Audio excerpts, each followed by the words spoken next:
Сәлем достар, бұл көзден көрер айдары. Мен Ақыл Мағданов. Қазіргі заманда заманауи смартфон әркімге де қажет.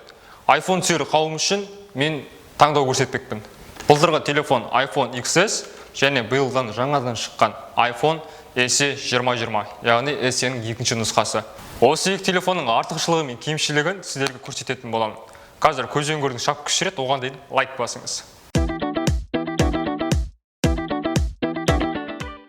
Алдымен былтыр шыққан iPhone XS телефон сіздерге айта кетейін. Бұл телефон өте жіңішке, екі камерасы бар. Артқы камерада 12 мегапиксель, алдыңғы камерада 7 мегапиксель. Бұл камераның айырмашылықтары Live режим бар, HDR режим бар, және видео 4К, яғни 4К-ға түсіреді. Бұдан кейін бұның процессоры A12. Бұл A12 процессормен сіз кем дегенде 4-5 жыл бір қалыпты ұстайсыз. Егер де темный режимді пайдалансаңыз, бұл телефонның қуаттылығы 30%-ға арта түседі. Қолымдағы телефон iPhone XS 64 гигабайт, қазіргі таңда бұның бағасы 300 000 теңге. Кейбір адамдар қолдарына бұл телефонды түсіріп алады, немесе суға түсіріп алатын жағдайлар болып тұрады. Бұл телефонды суға түсіріп алған жағдайда уайымдамасаңыздар болады. Себебі 2 метр тереңдіктің ішінде жарты сағаттай жүрсеңіздер, бұл телефонға ештеңе болмайды.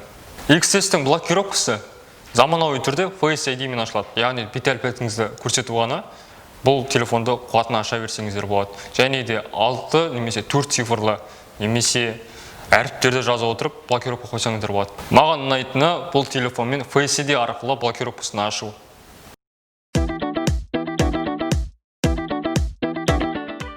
Ендігі кезекте қолымда жаңа телефон iPhone SE 2020. Бұл телефон XS пен салыстырғанда бұның процессоры A13, яғни заманауи. Бұл процессормен сіз қалыпты режимде кем дегенде 5-6 жыл емін-еркін пайдалана аласыз. Бұның XS-тің айырмашылығы дисплейінің диагоналы 4:8. Бұның алдыңғы камерасы 7 мегапиксель, арты 12 мегапиксель. Бұл телефонның камерасы 4К-мен түсіреді, Live режим бар, HDR бар, және портрет режимі бар. Бұл телефонның оперативкасы XS-пен бірдей. Бұнда да оперативка 3 гигабайтты құрайды. Бұл телефон XS-ке қарағанда Face ID емес, Touch ID-мен ашылады. Яғни саусақты басу арқылы ашасыздар. Бұл неге десеңіздер, заманауи телефон не үшін Face ID жоқ десеңіздер, бұл телефонды қарап отырсаңыздар iPhone 8-дің корпусында жасалған. Сондықтан да бұнда Face ID емес, Touch ID, яғни кнопка саусақты қойып блокировкасын ашасыздар.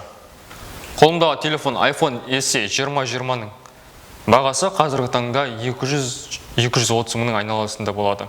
Бұл телефонды суға түсіріп алсаңыз, қорықпасаңыз болады. Себебі бұл су өткізбейді.